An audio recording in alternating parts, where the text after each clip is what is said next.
माननीय राष्ट्रपति महोदय, अनुरोध है कि कृपया आज का सम्मेलन प्रारंभ करने की अनुमति प्रदान करना चाहेंगे। जी। माननीय राष्ट्रपति महोदय की अनुमति से माननीय शिक्षा मंत्री जी से अनुरोध है कि कृपया स्वागत उद्बोधन करें। माननीय राष्ट्रपति महोदय। माननीय राष्ट्रपति जी, परम आदरणीय प्रधानमंत्री जी, माननीय राज्यपालगण, सभी उपराज्यपालगण, मेरे सहयोगी मंत्री संजय धोत्रे जी, सभी शिक्षा मंत्रीगण, सभी कुलपतिगण, शिक्षाविद कस्तूरी रंगन जी और उनके सभी सदस्यगण और सभी अधिकारी वर्ग, मैं राष्ट्रीय शिक्षा नीति 2020 की भूमिका पर इस बहुत महत्वपूर्ण सम्मेलन में आप सबका अभिनंदन करता हूं। जैसे कि विदित है कि शिक्षा किसी समाज और राष्ट्र की आधारशिला होती है जो हमारे भविष्य को संवारती है।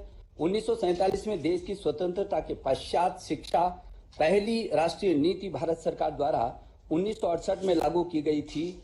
दूसरी नीति 1986 में लाई गई थी। 34 वर्षों के बाद ये नई शिक्षा नीति आई है। भारत विश्व का सबसे युवा देश होने की अवधारणा के साथ शिक्षा की गुणवत्ता, नवाचार, अनुसंधान के संबंध में जनसंख्या की बदलती आवश्यकताओं को पूरा करने के लिए एक नई राष्ट्रीय शिक्षा नीति चिर प्रतीक्षित थी। प्रधानमंत्री श्री नरेंद्र मोदी जी की प्रेरणा से केंद्रीय मंत्रिमंडल ने नई शिक्षा नीति 2020 को अनुमोदन प्रदान किया, जिससे भारतीय शिक्षा प्रणाली में आमूल चूल पर बदलाव का मार्ग प्रशस्त हुआ है। दुनिया के सबसे व्यापक चिंतन, मंथन एवं विमर्श के पश्चात इस शिक्षा नीति का स्वरूप तैयार किया गया है, जो हिंदुस्तान को विश्व पटल पर ज्ञान की महाशक्ति के रूप में स्थापित करेगा। यह शिक्षा नीति भारतीय मूल्यों पर आधारित है, जो अंतर्राष्ट्रीय मानकों पर खरा उतरेगी। या इंडियन भी होगी, इंटरनेशनल भी होगी, इम्पैक्टफुल भी होगी, इंटरैक्टिव भी होगी और इंक्लूसिव भी होगी। और यह इक्विटी, क्वालिटी और एक्सेस तीनों की आधारशिला पर खड़ी होगी। इसमें नेशन फर्स्ट, कैरेक्टर मस्ट भी समाहित होगा। स्कूली शिक्षा से लेकर उच्चतर शिक्षा तक व्यापक सुधारों का एक खाका तैयार किया गया है। फोकस इस बात पर है कि शिक्षा की आधारभूत मजबूत हो, वैज्ञानिक सोच को बढ़ावा मिले और अच्छे भविष्य का निर्माण हो सके। चाहे शिक्षा को बहुभाषी बनाने का प्रश्न हो या बहुविषयक, हर पक्ष पर एक विशेषज्ञता से फैसला हुआ है। भाषा हमारी संस्कृति का अहम हिस्सा है। संविधान के अनुच्छेद 8 में सभी 22 भारतीय भाषाओं को सम्मान देते हुए बहु विकल्प दिए गए हैं। किसी भी प्रदेश पर भाषा नहीं थोपी जाएगी। नई शिक्षा नीति आधुनिक भी है, गुणवत्तापूर्ण भी, ज्ञान, विज्ञान, अनुसंधान तथा नवाचार से युक्त विश्व प्रतिस्पर्धी भी है। इसमें लचीलापन भी है, स्थायित्व भी है। इसमें मल्टीपल एंट्री एग्जिट पॉइंट की व्यवस्था नए विकल्प भी देगी और नए अवसरों को भी देगी। ABC academic bank of credit का लाभ उठाकर छात्र अपनी शिक्षा जारी रख सकेंगे। नेशनल एजुकेशन टेक्नोलॉजी फोरम का गठन शिक्षा में तकनीकी के व्यापक इस्तेमाल को बढ़ावा देने में बहुत ही उपयोगी साबित होगी। 2035 तक जीआर को 50% तक ले जाने के लिए हम कटिबद्ध हैं। 3.5 करोड़ से भी अधिक छात्रों को इसका लाभ मिल सकेगा। Digital learning, distance learning, online education का समावेश नए अवसर को लाएगा। प्रधानमंत्री जी के जय अनुसंधान के विजय को आगे बढ़ाते हुए नेशनल रिसर्च फाउंडेशन की स्थापना की जाएगी, ताकि देश में नवाचार एवं अनुसंधान की संस्कृति को नई दिशा एवं जरूरी पोषण मिल सके। उच्चतर शिक्षा के क्षेत्र में जहां एक ओर भारतीय उच्च शिक्षा आयोग का गठन किया जाएगा, वहीं दूसरी ओर संस्थानों को अकादमिक, प्रशासनिक, वित्तीय मामलों में वर्गीकृत स्वायत्तता देते हुए पारदर्शी एवं उत्तरदायी बनाने की दिशा में प्रेरित किया जाएगा। शिक्षा का अंतर्राष्ट्रीयकरण और कम लागत पर गुणवत्तापूर्ण शिक्षा प्रदान करके भारत को वैश्विक अध्ययन गंतव्य के रूप में स्थापित करने का इसमें प्रयास किया जाएगा। उच्च शिक्षा प्रदर्शन करने वाले भारतीय संस्थानों को अन्य देशों में अपने कैंपस स्थापित करने के लिए प्रोत्साहित किया जाएगा, जबकि दूसरी ओर दुनिया के शीर्ष 100 से भी अधिक चयनित विश्वविद्यालयों को भारत में आमंत्रित किया जाएगा। वैश्विक संस्थानों के बीच सहयोग, अनुसंधान, तकनीकी और छात्रों का आदान प्रदान की इसमें व्यवस्था की जाएगी। यह नीति स्टडी इन इंडिया को पूरे विश्व में एक ब्रांड के रूप में स्थापित करेगी। शिक्षा की गुणवत्ता में सुधार, अनुसंधान की संस्कृति के पोषण और संस्थानों के बेहतर प्रबंधन एवं प्रशासन पर विशेष ध्यान दिया जाएगा। राष्ट्रीय शिक्षा नीति 2020 श्री कस्तूरी रंगन जी की अध्यक्षता में माननीय प्रधानमंत्री जी के विजन और लगातार मिले मार्गदर्शन का परिणाम है। मैं आपका आभार प्रकट करता हूं। आज के इस कॉन्क्लेव का हमारा प्रयास रहेगा कि हम राष्ट्रीय शिक्षा नीति से जुड़े मुद्दों पर एक साथ मिलकर चर्चा करेंगे। सहयोगात्मक संघवाद की एक नई मिसाल नई शिक्षा नीति के क्रियान्वयन के रूप में हम देख सकेंगे। मुझे खुशी है कि एनईपी को पूरे देश में अद्भुत स्वीकार्यता मिली है। स्वीकार्यता से अब सहभागिता के साथ क्रियान्वयन की दिशा में आगे बढ़ने का अवसर आ गया है। हमारे पास विश्व स्तरीय कंटेंट भी होगा, पेटेंट भी होगा और टैलेंट भी होगा। शिक्षा का चहुमुखी आंकलन भी होगा और वैश्विक संकलन भी होगा। हम बहुभाषावादी भी बनेंगे और आशावादी भी रहेंगे। हम रिफॉर्म भी करेंगे, ट्रांसफॉर्म भी करेंगे और परफॉर्म भी करेंगे। यह नीति हमें विकल्प भी देगी और अच्छे अवसरों को भी देगी। हम एक अच्छे भारतीय नागरिक का निर्माण भी करेंगे और वैश्विक नागरिक के रूप में विश्व मानव को भी तैयार करेंगे।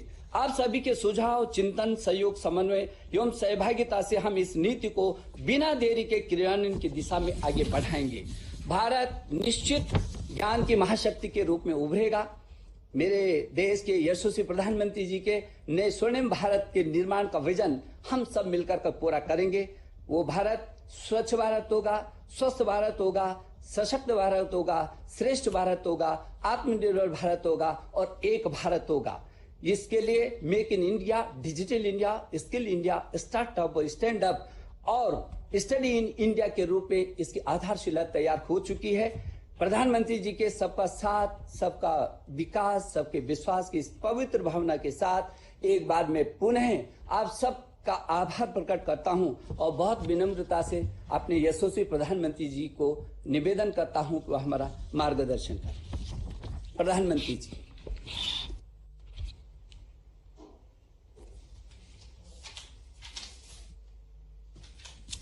नमस्कार। आदरणीय राष्ट्रपति जी,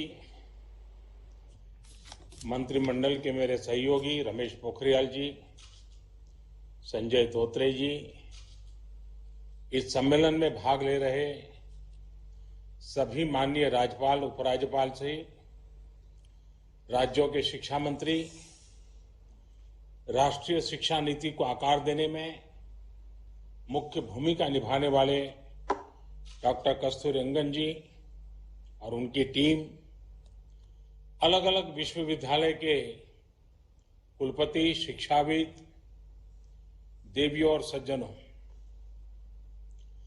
सर्वप्रथम मैं माननीय राष्ट्रपति जी का आभार व्यक्त करता हूं।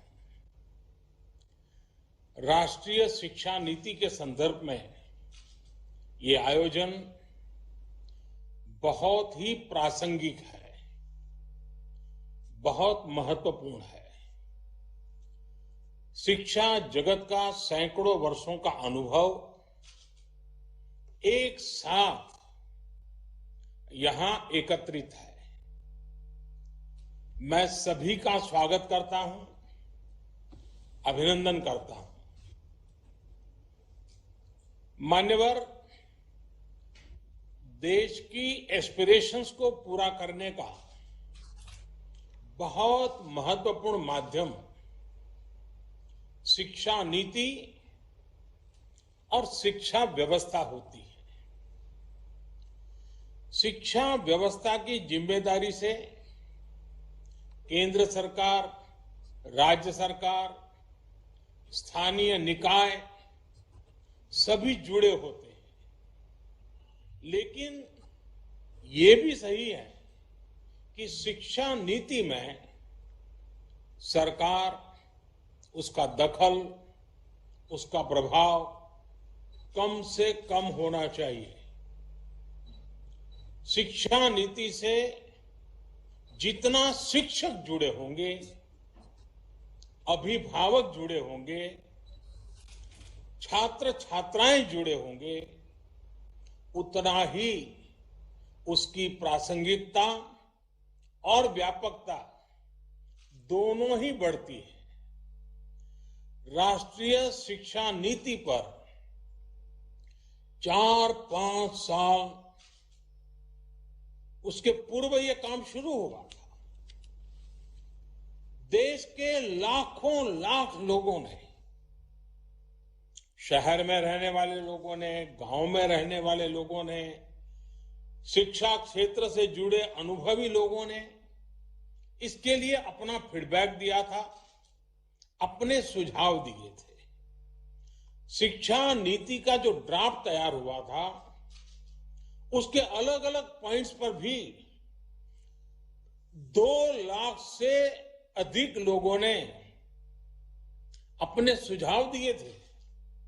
यानी अभिभावक, छात्र छात्राएं, शिक्षाविद, शिक्षक, शिक्षा प्रबंधक, प्रोफेशनल्स, सभी ने इसके निर्माण में अपना योगदान दिया है। इतना गहरा, इतना व्यापक, इतना विविधताओं से भरा हुआ मंथन के बाद अब ये जो अमृत निकला है, इसलिए ही अब हर और राष्ट्रीय शिक्षा नीति का स्वागत हो रहा है। गांव में कोई शिक्षक हो या फिर बड़े बड़े शिक्षाविद, सबको राष्ट्रीय शिक्षा नीति अपनी शिक्षा नीति लग रही है। सभी के मन में एक भावना है कि पहले की शिक्षा नीति में यही सुधार तो मैं होते हुए देखना चाहता था। ये एक बहुत बड़ी वजह है कि राष्ट्रीय शिक्षा नीति की स्वीकारता की, एक्सेप्टेंस का मूल कारण यही है। शिक्षा नीति क्या हो, कैसी हो, उसका स्वरूप क्या हो, ये तय करने के बाद अब देश एक स्टेप और आगे बढ़ा है। अब पूरे देश में राष्ट्रीय शिक्षा नीति को लेकर, उसके इम्प्लीमेंटेशन को लेकर व्यापक विचार विमर्श हो रहा है, संवाद हो रहा है। ये व्यापक विचार विमर्श इसलिए जरूरी है क्योंकि राष्ट्रीय शिक्षा नीति, नेशनल एजुकेशन पॉलिसी, सिर्फ पढ़ाई लिखाई के तौर तरीकों में ही बदलाव लाने के लिए नहीं है। ये पॉलिसी 21वीं सदी के भारत के सामाजिक और आर्थिक जीवन को नई दिशा देने वाली है। ये पॉलिसी आत्मनिर्भर भारत के संकल्प और सामर्थ्य को आकार देने वाली है। जाहिर है, इस बड़े संकल्प के लिए हमारी तैयारियां, हमारी जागरूकता भी उतनी ही बड़ी होनी चाहिए। आप में से अधिकांश महानुभाव राष्ट्रीय शिक्षा नीति की बारीकियों का अध्ययन कर चुके हैं, लेकिन इतने बड़े रिफॉर्म्स की बारीकियां, उसके लक्ष्य पर निरंतर बात करना अभी उतना ही आवश्यक है। सारे संदेहों और सवालों को सुलझाते हुए ही देश राष्ट्रीय शिक्षा नीति को सफलतापूर्वक लागू कर पाएगा। मान्यवर, आज दुनिया भविष्य में तेजी से बदलते जॉब्स, नेचर ऑफ वर्क को लेकर व्यापक रूप से चर्चा कर रही है। ये पॉलिसी देश के युवाओं को भविष्य की आवश्यकताओं के मुताबिक नॉलेज और स्किल्स दोनों मोर्चों पर तैयार करेगी। नई शिक्षा नीति स्टडी के बजाय लर्निंग पर फोकस करती है और करिकुलम से और आगे बढ़कर क्रिटिकल थिंकिंग पर जोर देती है। इस पॉलिसी में प्रोसेस से ज्यादा पैशन, प्रैक्टिकलिटी और परफॉर्मेंस पर बल दिया गया है। इसमें फाउंडेशनल लर्निंग और लैंग्वेजेज पर भी फोकस है। इसमें लर्निंग आउटकम्स और टीचर ट्रेनिंग पर भी फोकस है। इसमें एक्सेस और असेसमेंट को लेकर भी व्यापक रिफॉर्म्स किए गए हैं। इसमें हर स्टूडेंट को एम्पावर करने का रास्ता दिखाया गया है। एक तरह से देखें तो ये वन साइज फिट्स ऑल की अप्रोच से हमारी शिक्षा व्यवस्था को बाहर निकालने का एक मजबूत प्रयास है। और आप सभी जो दिग्गज भी ये महसूस करते हैं कि ये प्रयास असामान्य है, सामान्य नहीं है। बीते दशकों से हमारे एजुकेशन सिस्टम में जो भी कमियां हमें दिखती थी, जो भी समस्याएं हमको लगती थी, उनको दूर करने के लिए विस्तार से इस पॉलिसी में चर्चा की गई है। अब जैसे लंबे समय से ये बातें उठती रही हैं कि हमारे बच्चे बैग और बोर्ड एग्जाम के बोझ तले, परिवार और समाज के दबाव तले दिनों दिन दबे जा रहे हैं। इस पॉलिसी में इस समस्या को प्रभावी तरीके से एड्रेस किया गया है। हमारे यहां तो कहा भी जाता है कि सा विद्याया विमुक्तये, यानी नॉलेज वही है जो हमारे माइंड को लिबरेट करे। जब फाउंडेशनल स्टेज पर ही बच्चों को उनके कल्चर, भाषा, परंपरा से जोड़ा जाएगा तो शिक्षा अपने आप ही प्रभावी होगी, सहज होगी और बाल मन उससे खुद को जुड़ा हुआ पाएगा। नेशनल एजुकेशन पॉलिसी में हमारे सही मायने में बिना दबाव के, बिना अभाव के और बिना प्रभाव के सीखने के लोकतांत्रिक मूल्यों को हमारी शिक्षा व्यवस्था का हिस्सा बनाया गया है। जैसे स्ट्रीम्स को लेकर जो बच्चों पर दबाव रहता था, वो अब हटा दिया गया है। अब हमारे युवा अपने इंटरेस्ट, अपने एप्टीट्यूड के हिसाब से पढ़ाई कर सकेंगे।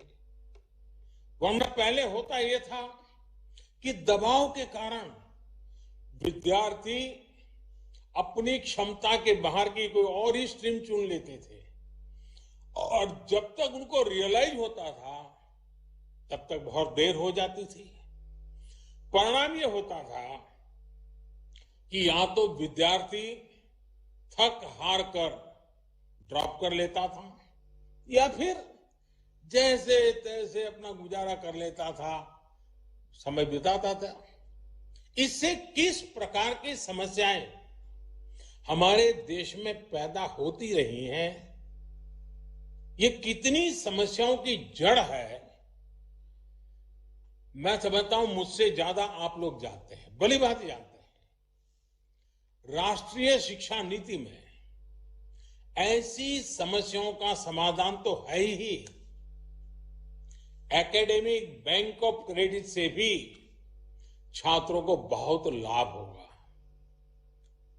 मान्यवर, आत्मनिर्भर भारत बनाने के लिए युवाओं का स्किलफुल होना बहुत ही जरूरी है। छोटी उम्र से ही वोकेशनल एक्सपोजर मिलने से हमारा यूथ भविष्य के लिए बेहतर तरीके से तैयार होगा। प्रैक्टिकल लर्निंग से हमारे युवा साथियों की एम्प्लॉयबिलिटी देश में तो बढ़ेगी ही, ग्लोबल जॉब मार्केट में भी हमारी हिस्सेदारी ज्यादा होगी। हमारे यहां कहा गया है, आनो भद्राः क्रतवो यंतु विश्वतः, यानी अच्छे विचार जिस दिशा से भी आए उनको ग्रहण करना चाहिए। भारत तो प्राचीन काल से नॉलेज का एक ग्लोबल सेंटर रहा है। 21वीं सदी में भी भारत को हम एक नॉलेज इकोनॉमी बनाने के लिए प्रयासरत है। नई शिक्षा नीति इस संकल्प को सिद्ध करने की दिशा में बड़ा कदम है। नई राष्ट्रीय शिक्षा नीति ने ब्रेन ड्रेन को टैकल करने के लिए और सामान्य से सामान्य परिवारों के युवाओं के लिए भी बेस्ट इंटरनेशनल इंस्टीट्यूशन के कैंपस भारत में स्थापित करने का रास्ता खोला है। जब देश में ही अंतर्राष्ट्रीय स्तर के टॉप कैंपस आएंगे तो पढ़ाई के लिए बाहर जाने की प्रवृत्ति भी कम होगी और हमारे अपने यूनिवर्सिटीज, कॉलेज भी ज्यादा कॉम्पिटिटिव हो पाएंगे। इसका एक और पहलू ऑनलाइन एजुकेशन भी है, जिससे पढ़ाई लिखाई के लिए लोकल हो या इंटरनेशनल हर प्रकार की सीमाएं समाप्त हो जाती है। मानिए, जब किसी भी सिस्टम में इतने व्यापक बदलाव होते हैं, जब एक नई व्यवस्था बनाने की तरफ हम बढ़ते हैं, तो कुछ शंकाएं, आशंकाएं स्वाभाविक ही है। माता पिता को लगता होगा कि अगर इतनी आजादी बच्चों को मिलेगी, अगर स्ट्रीम खत्म हो जाएगी, तो आगे कॉलेज में उनको दाखिला कैसे मिलेगा, उनके बच्चों को कैरियर का क्या होगा। प्रोफेसर, टीचर्स के मन में सवाल होंगे कि वो खुद को इस बदलाव के लिए तैयार कैसे कर पाएंगे। इस प्रकार का पाठ्यक्रम कैसे मैनेज हो पाएगा। आप सभी के पास भी अनेक सवाल होंगे जिन पर आप चर्चा भी कर रहे हैं। ये सवाल इंप्लीमेंटेशन से जुड़े ज्यादा है, जैसे इसमें करिकुलम डिजाइन कैसे हो पाएगा, स्थानीय भाषाओं में सिलेबस और कंटेंट कैसे तैयार हो पाएगा, लाइब्रेरीज को लेकर डिजिटल और ऑनलाइन कंटेंट और पढ़ाई को लेकर जो बातें इसमें रखी गई हैं, उन पर कैसे काम होगा। कहीं साधन संसाधन के अभाव में हम अपने लक्ष्यों से चूक तो नहीं जाएंगे। एडमिनिस्ट्रेशन को लेकर भी अनेक प्रकार के सवाल आप सभी के मन में स्वाभाविक रूप से होंगे। ये सभी सवाल महत्वपूर्ण भी हैं। हर सवाल के समाधान के लिए हम सब मिलकर के काम कर रहे हैं। शिक्षा मंत्रालय की तरफ से भी लगातार संवाद जारी है। राज्यों में भी हर स्टेक होल्डर की पूरी बात, हर राय को, फीडबैक को खुले मन से सुना जा रहा है। आखिर हम सभी को मिलकर ही तो तमाम शंकाओं और आशंकाओं का समाधान करना है। जिस प्रकार की फ्लेक्सिबिलिटी का विजन लेकर के ये पॉलिसी आई है, उसी प्रकार मैक्सिमम फ्लेक्सिबिलिटी हम सभी को भी इम्प्लीमेंटेशन को लेकर भी दिखानी होगी। ये शिक्षा नीति सरकार की शिक्षा नीति नहीं है, ये देश की शिक्षा नीति है। जैसे विदेश नीति किसी सरकार की नहीं, देश की विदेश नीति होती है, रक्षा नीति किसी सरकार की नहीं, देश की रक्षा नीति होती है। वैसे ही शिक्षा नीति भी कौन सरकार है, किसकी सरकार है, कौन बैठा है, कौन नहीं बैठा है, उसके आधार पर नहीं चलती है। शिक्षा नीति देश की ही नीति होती है और इसीलिए 30 साल के बाद, बीच में कई सरकारें आई, 30 साल के बाद आ रहा है, क्योंकि ये सरकारों के बंधनों में बंधी हुई नहीं है, ये देश के एस्पिरेशन से जुड़ी हुई है।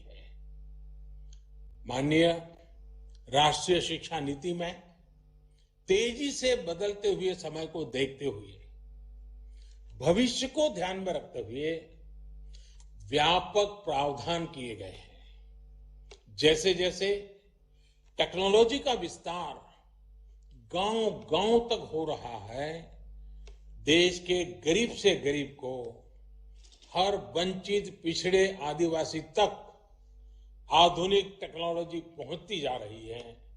वैसे वैसे इंफॉर्मेशन और नॉलेज तक का एक्सेस भी बढ़ रहा है।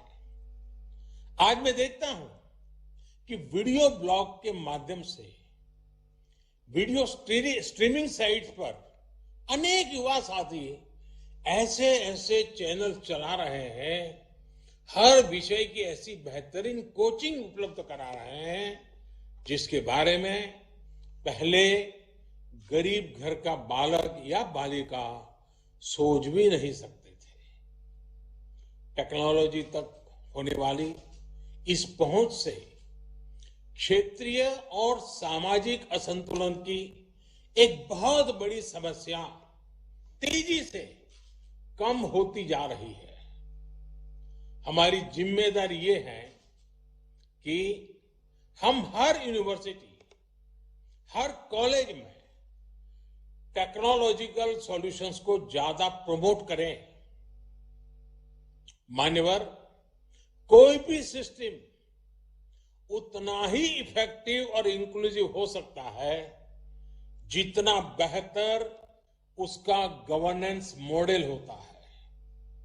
यही सोच एजुकेशन से जुड़ी गवर्नेंस को लेकर भी ये पॉलिसी रिफ्लेक्ट करती है।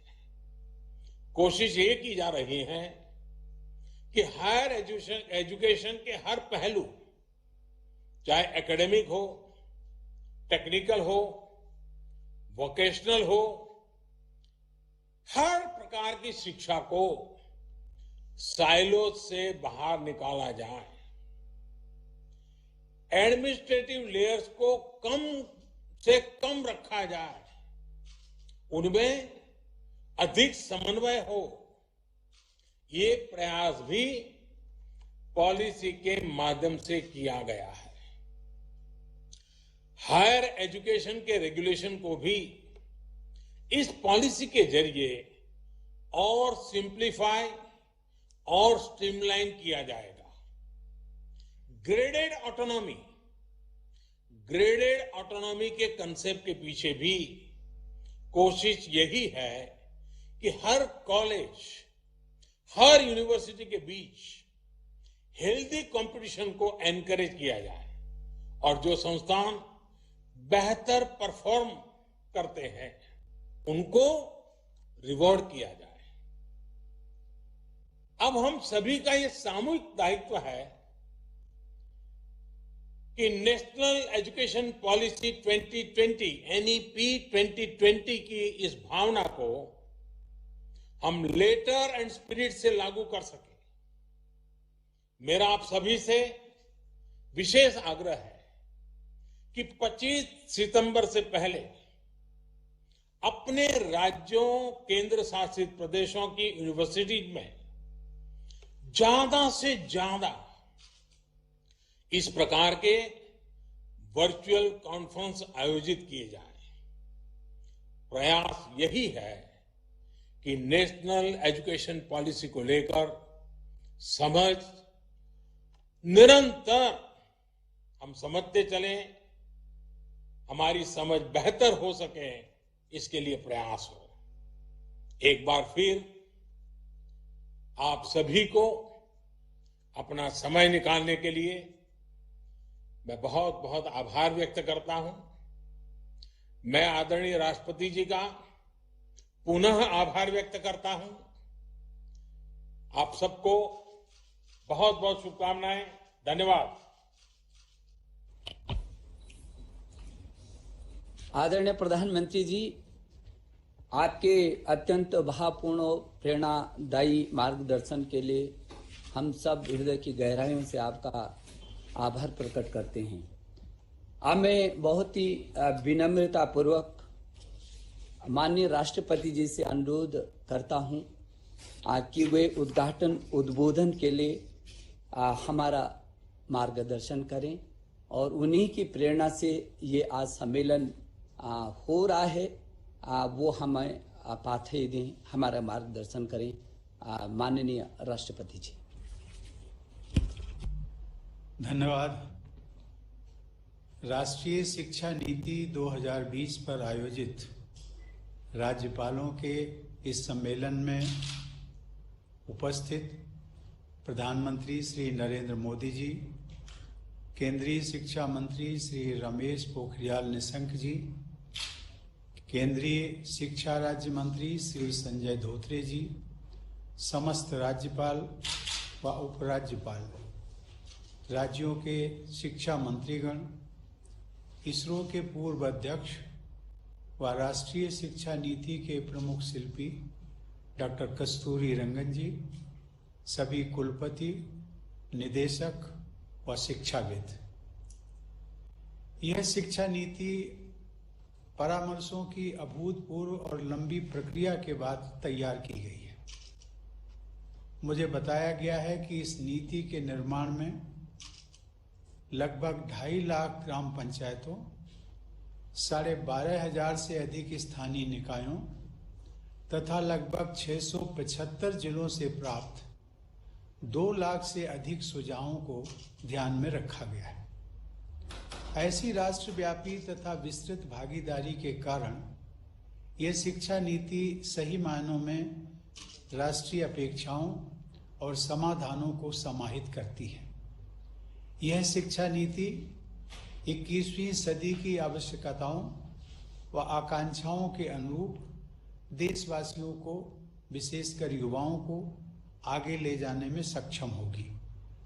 यह केवल एक नीतिगत दस्तावेज नहीं है, बल्कि भारत के शिक्षार्थियों एवं नागरिकों की आकांक्षाओं का प्रतिबिंब है।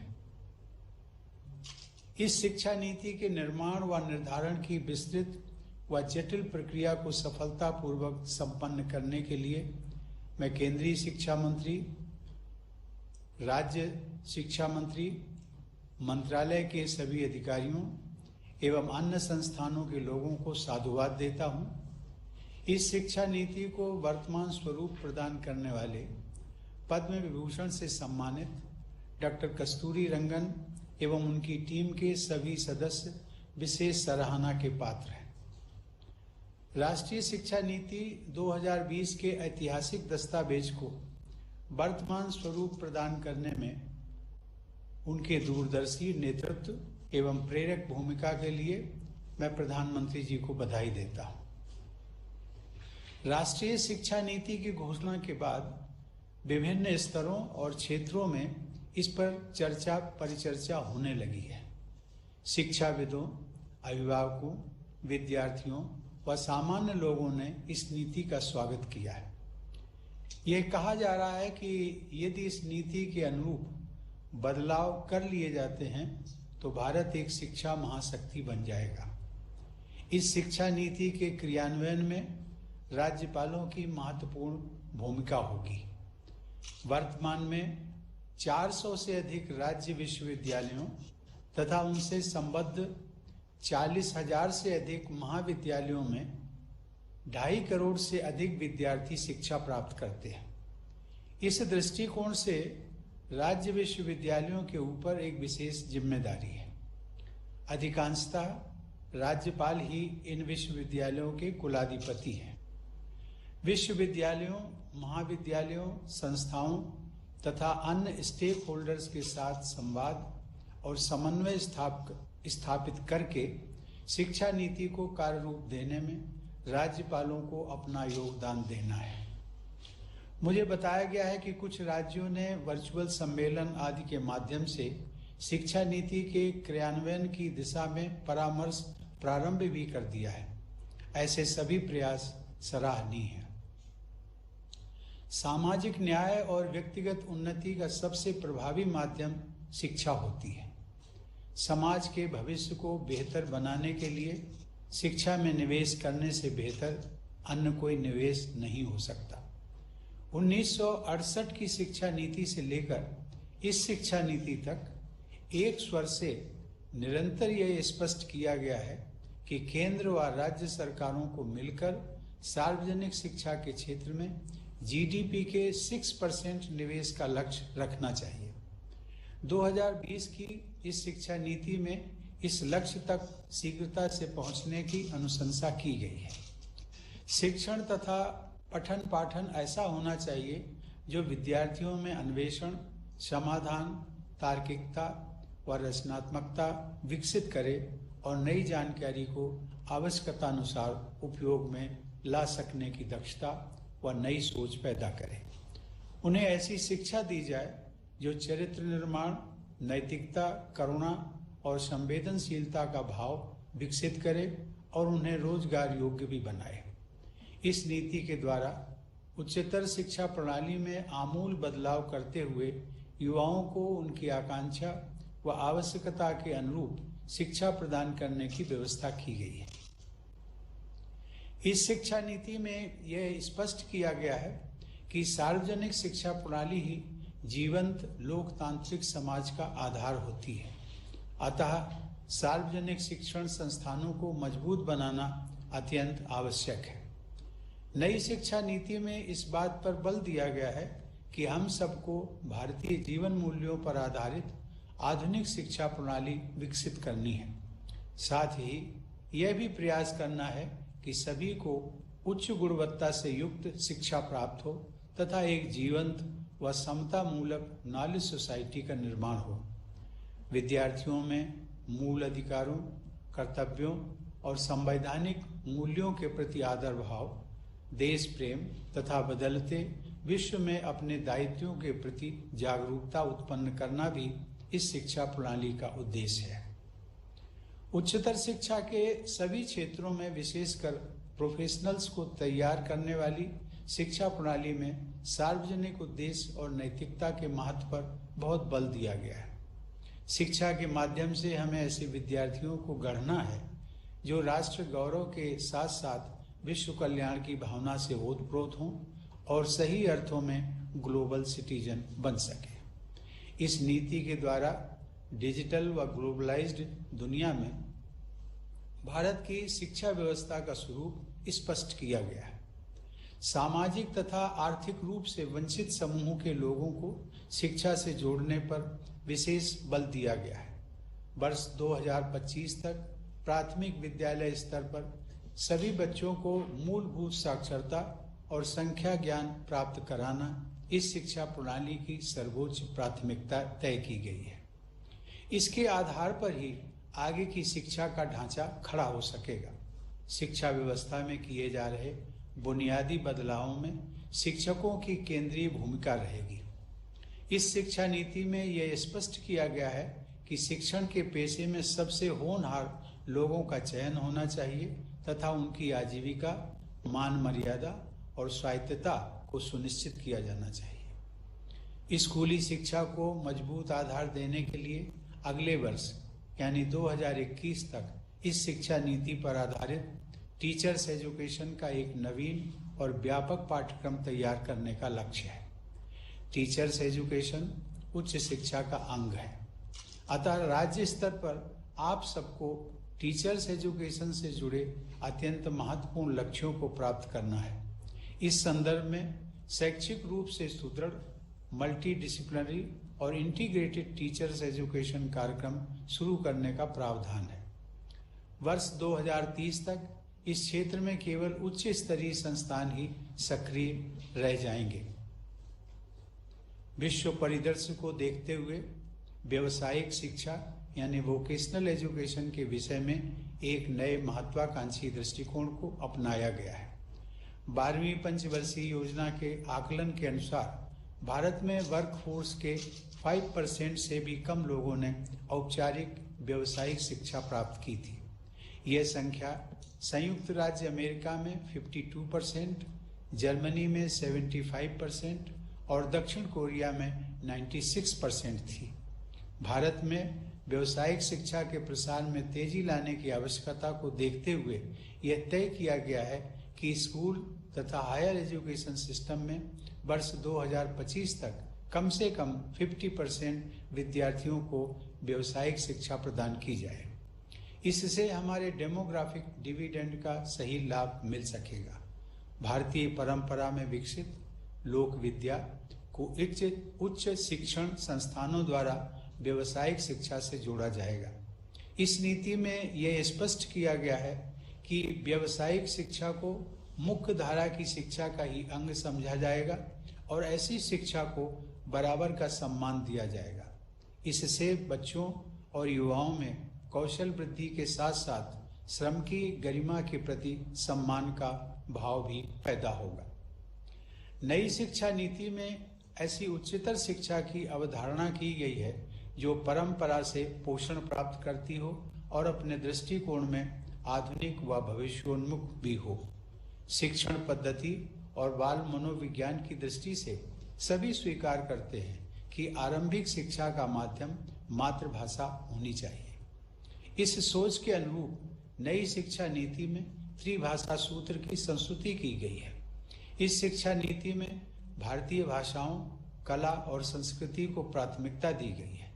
इससे विद्यार्थियों में सृजनात्मक क्षमता विकसित होगी तथा भारतीय भाषाओं की ताकत और बढ़ेगी। विविध भाषाओं वाले हमारे देश की एकता को अक्षुण्ण बनाए रखने में इससे मदद मिलेगी। राष्ट्रीय शिक्षा नीति में भारतीय भाषाओं, कलाओं और संस्कृति के संवर्धन को विशेष महत्व दिया गया है, क्योंकि वे भारत की पहचान के साथ साथ हमारी अर्थव्यवस्था के लिए भी महत्वपूर्ण है। भारत की सांस्कृतिक समृद्धि और विविधता से विद्यार्थियों का परिचय कराने के लिए देश में 100 पर्यटन स्थलों को चिन्हित किया जाएगा। शिक्षण संस्थानों द्वारा उन स्थानों पर शैक्षिक भ्रमण पर ले जाया जाएगा ताकि वे हमारे देश की बहुआयामी सभ्यता, संस्कृति, ज्ञान, विज्ञान और साहित्य को समझ सकें। आप सब अपने अपने राज्यों में ऐसे स्थलों के विषय में अच्छी पाठ्य सामग्री विकसित करवा सकते हैं। ऐसे स्थलों में पर्यटन सुविधाओं के विकास के लिए भी आप आवश्यक दिशा निर्देश दे सकते हैं। राष्ट्रपिता महात्मा गांधी वैज्ञानिक व तकनीकी शिक्षा तथा विशेषज्ञों को जन सामान्य एवं भारतीय भाषाओं से जोड़ने के पक्षधर थे। शिक्षा योजना से जुड़े उनके अनेक महत्वपूर्ण विचार इस राष्ट्रीय शिक्षा नीति में परिलक्षित होते हैं।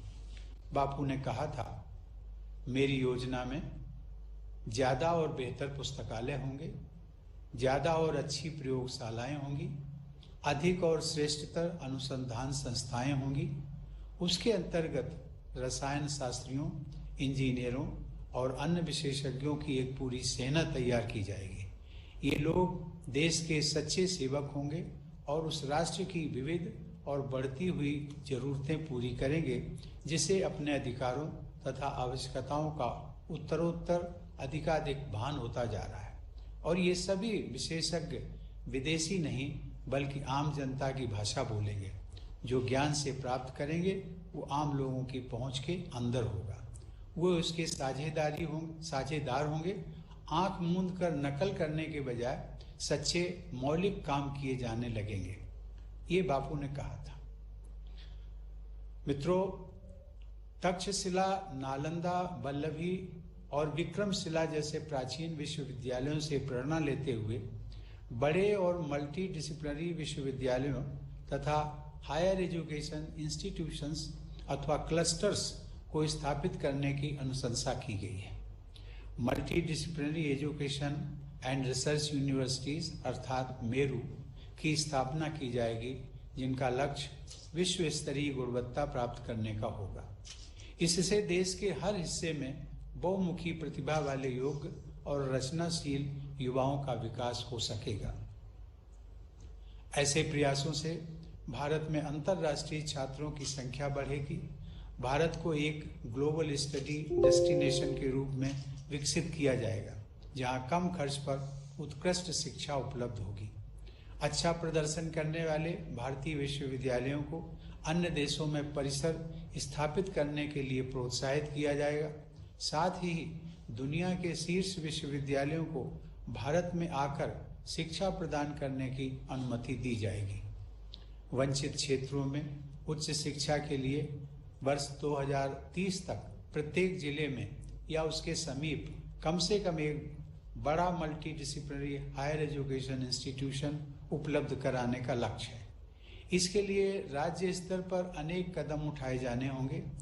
एस्पिरेशनल डिस्ट्रिक्ट्स तथा स्पेशल एजुकेशनल जोन्स में गुणवत्तापूर्ण उच्च शिक्षण संस्थानों की स्थापना की जानी है। यह सामाजिक तथा आर्थिक रूप से वंचित समूहों के हित में एक महत्वपूर्ण कदम होगा। ऑनलाइन और डिजिटल शिक्षा के लिए टेक्नोलॉजी का उपयोग करके शिक्षा को सर्वसुलभ बनाने का प्रयास किया जाएगा। नई शिक्षा नीति में पहुंच, अवसर और गुणवत्ता के अलावा शिक्षा के क्षेत्र में जवाबदेही भी तय की गई है। साथ ही यह नीति शिक्षण संस्थानों और शिक्षकों को अधिक स्वायत्तता देने की संस्तुति करती है। यह देखा गया है कि रिसर्च और इनोवेशन में निवेश का स्तर अमेरिका में जीडीपी का 2.8%, दक्षिण कोरिया में 4.2% और इजराइल में 4.3% है, जबकि भारत में यह केवल 0.7% है। भारत जैसी बड़ी और जीवंत अर्थव्यवस्था को गति प्रदान करने के लिए नॉलेज क्रिएशन तथा रिसर्च को प्रोत्साहित करना जरूरी है। केंद्र व राज्य सरकारों को रिसर्च तथा इनोवेशन में निवेश का प्रतिशत बढ़ाना होगा। सभी क्षेत्रों में गुणवत्ता युक्त शैक्षिक अनुसंधान को प्रेरित करने के लिए राष्ट्रीय अनुसंधान फाउंडेशन की स्थापना की जाएगी। शोध की संस्कृति को मजबूत बनाने के लिए सभी विश्वविद्यालयों व उच्च शिक्षण संस्थानों को राष्ट्रीय अनुसंधान फाउंडेशन के साथ मिलकर काम करना होगा। टेक्नोलॉजी के उपयोग और इंटीग्रेशन से शिक्षण प्रक्रिया में सुधार को गति मिलेगी तथा बेहतर परिणाम निकलेंगे। इसके लिए national educational technology forum NETF की स्थापना की जाएगी। NETF द्वारा राज्य सरकार की एजेंसियों को भी परामर्श उपलब्ध कराया जाएगा। शिक्षा प्रणाली के सभी आयामों को टेक्नोलॉजी की सहायता से अधिक सुगम व सुलभ बनाया जाएगा। आर्टिफिशियल इंटेलिजेंस के संदर्भ में अनुसंधान और उपयोग को बढ़ावा दिया जाएगा ताकि स्वास्थ्य सेवाओं, कृषि, क्लाइमेट चेंज जैसे क्षेत्रों में प्रभावी बदलाव लाए जा सके। इस शिक्षा नीति की सफलता केंद्र तथा राज्य दोनों के प्रभावी योगदान पर निर्भर करेगी। भारतीय संविधान के अंतर्गत शिक्षा कंकरेंट लिस्ट का विषय है, अतः इसमें केंद्र और राज्यों द्वारा संयुक्त और समन्वयपूर्ण कार्रवाई की आवश्यकता है। शिक्षा से जुड़े मानकों पर विभिन्न राज्यों में असमानता देखी जाती है। राज्यों को अपनी स्थानीय परिस्थितियों, विशेषताओं तथा अपेक्षाओं के अनुरूप राष्ट्रीय शिक्षा नीति का अनुपालन करना है। इस शिक्षा नीति को प्रभावी कार्य रूप देने के लिए केंद्र और राज्य सरकारों को सभी स्टेक होल्डर्स के साथ मिलकर अनवरत प्रयास करने होंगे। उच्चतर शिक्षा के क्षेत्र में इस शिक्षा नीति की अनुशंसाओं का समयबद्ध पालन सुनिश्चित करने के लिए विश्वविद्यालयों के कुलपतियों तथा शिक्षकों की वैकेंसीज पर अतिशीघ्र सुयोग्य व्यक्तियों को नियुक्त करने की आवश्यकता है।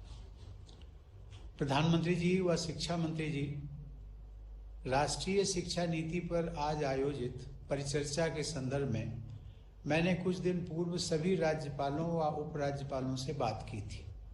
मुझे इन सबकी उत्सुकता, उत्साह व तैयारी के बारे में जानकर बहुत प्रसन्नता हुई। सभी राज्यपालों ने अपने शिक्षा मंत्रियों और राज्य विश्वविद्यालयों के कुलपतियों के साथ बैठकें की हैं तथा आज राष्ट्रीय शिक्षा नीति पर चर्चा करने के लिए तैयारी करके आए हैं। मैं परिचर्चा के अगले सत्र में भी उपस्थित रहूंगा। शिक्षा नीति के क्रियान्वयन से जुड़े संवाद व परामर्श की प्रक्रिया को जारी रखते हुए केंद्रीय शिक्षा मंत्रालय ने आगामी 19 सितंबर को केंद्रीय विश्वविद्यालय और उच्च शिक्षण संस्थानों के साथ एक वर्चुअल सम्मेलन का आयोजन निर्धारित किया है। मैं उस संवाद में भी भाग लूंगा। ऐसे सभी संवादों के निष्कर्षों को जोड़कर देखने से शिक्षा नीति के कार्यान्वयन से जुड़े मुद्दों पर समग्र दृष्टिकोण बन सकेगा। मैं चाहूंगा कि सभी राज्यपाल अपने राज्यों में नई शिक्षा नीति को कार्य रूप देने के लिए थीम आधारित वर्चुअल सम्मेलन करें। शिक्षा नीति के विभिन्न आयामों पर व्यापक विचार विमर्श के उपरांत आप सब अपने महत्वपूर्ण सुझाव केंद्रीय शिक्षा मंत्रालय को भेज सकते हैं ताकि उनका देशव्यापी उपयोग किया जा सके। राष्ट्रीय शिक्षा नीति की अनुशंसाओं को लागू करने की दिशा में आप सभी राज्यपालों तथा शिक्षा मंत्रियों का बहुत महत्वपूर्ण दायित्व है। मुझे विश्वास है कि राष्ट्रीय शिक्षा नीति को कार्य रूप देने में योगदान करते हुए आप सब भारत को नॉलेज हब बनाने में अपनी प्रभावी भूमिका निभाएंगे। धन्यवाद। जय हिंद।